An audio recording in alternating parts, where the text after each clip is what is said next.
La primera reacción es que las cifras que se han presentado oficialmente no son verosímiles.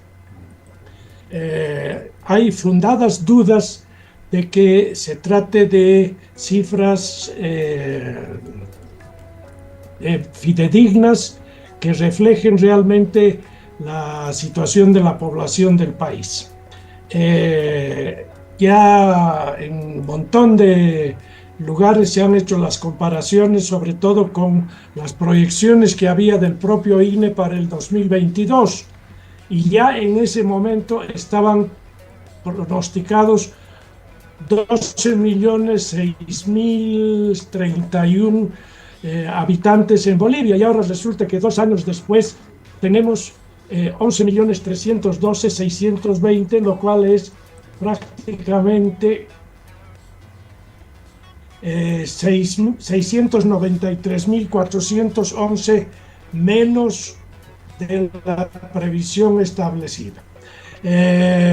Hay muchas otras inconsistencias y se ha tratado de argumentar en sentido de que ha habido una baja de natalidad y ha habido más mortalidad, sobre todo por la pandemia.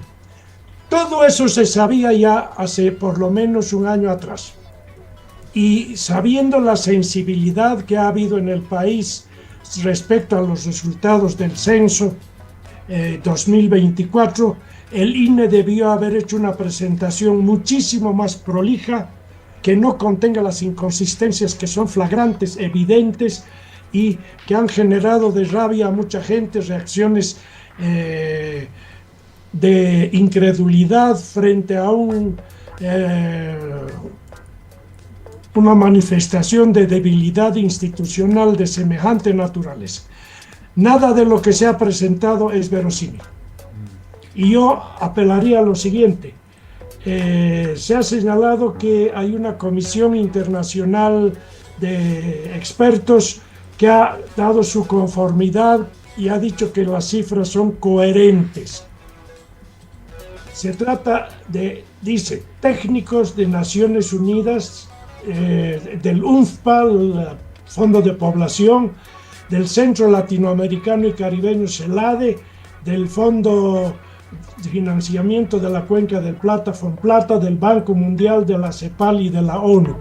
Son demasiadas instituciones para que no se les reclame que hagan un pronunciamiento oficial explicando por qué hay un déficit poblacional frente a las expectativas y las proyecciones que se habían hecho hace un tiempo atrás, que no es menor.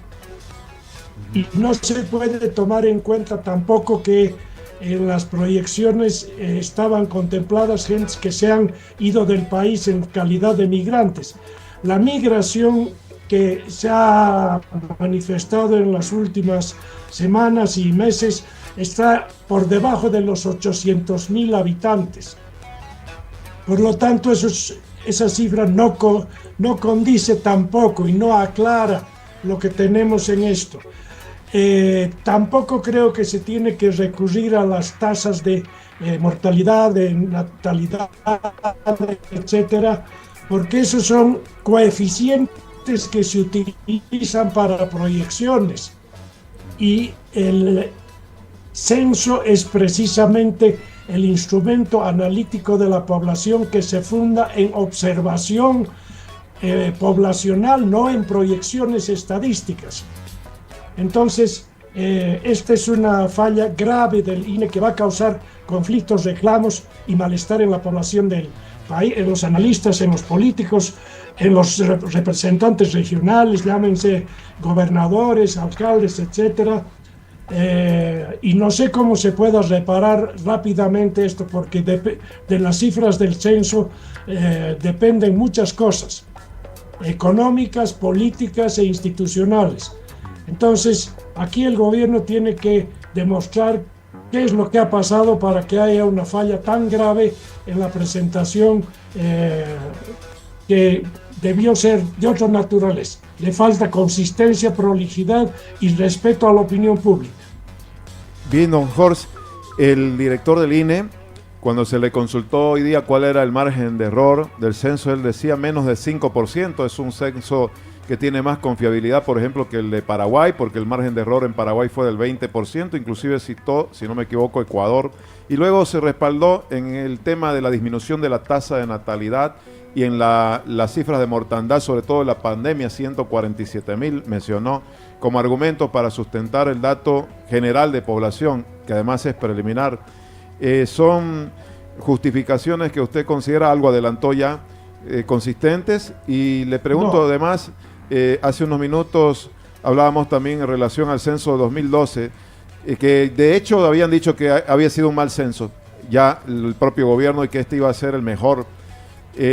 ¿O fue muy malo el del 2012, o este es más malo que el 2012, o qué ha pasado desde su punto de vista? O definitivamente la migración también ha sido muy importante por cuestiones económicas, decía Melvi Vargas como una pregunta. ¿Qué piensa usted? Yo creo que efectivamente ha habido mucha crítica al censo del 2012 y que no pudo ser reparado, pero ahí se quedó ya por desidia de todos, lo dejaron el censo, no obstante que había críticas y reclamos de parte de expertos, de analistas, de usuarios de cifras estadísticas, etc. Pero pasados 12 años y con toda la sensibilidad que tenía el tema, era imprescindible que el INE haga una presentación impecable, sabiendo que esto iba a causar problemas. Ya tenemos suficientes problemas en el país, como que se le añada adicionales por incompetencias institucionales. Entonces, no sé si haya posibilidades de apelar a los observadores internacionales, a esta comisión internacional, que no puede ser representada por técnicos. Hay que llegar a sus autoridades máximas, que son las que se responsabilizan, en este caso, de validar lo que ha ocurrido, lo que han observado en el levantamiento censal, que a todas luces no es correcto. Lo último, Horst, ¿qué piensa usted de las propuestas que comienzan a surgir de una auditoría internacional de estos resultados preliminares, o de un análisis más técnico entre expertos? Es otra de las propuestas, hasta cerrar definitivamente. ¿Va a modificar algo todo esto de ya lo que hoy se ha conocido como cifras preliminares? Pues yo creo que lo mejor es, en primera instancia, reclamar a los técnicos que han estado de observadores. En segundo lugar, evaluar el tiempo que tomaría hacer una auditoría del censo completa, el costo que tendría, etcétera. Estamos en una situación muy apretada en términos de recursos, y dejar que el propio INE haga su auditoría interna me parece que no es procedente. Hay que contratar una auditoría internacional.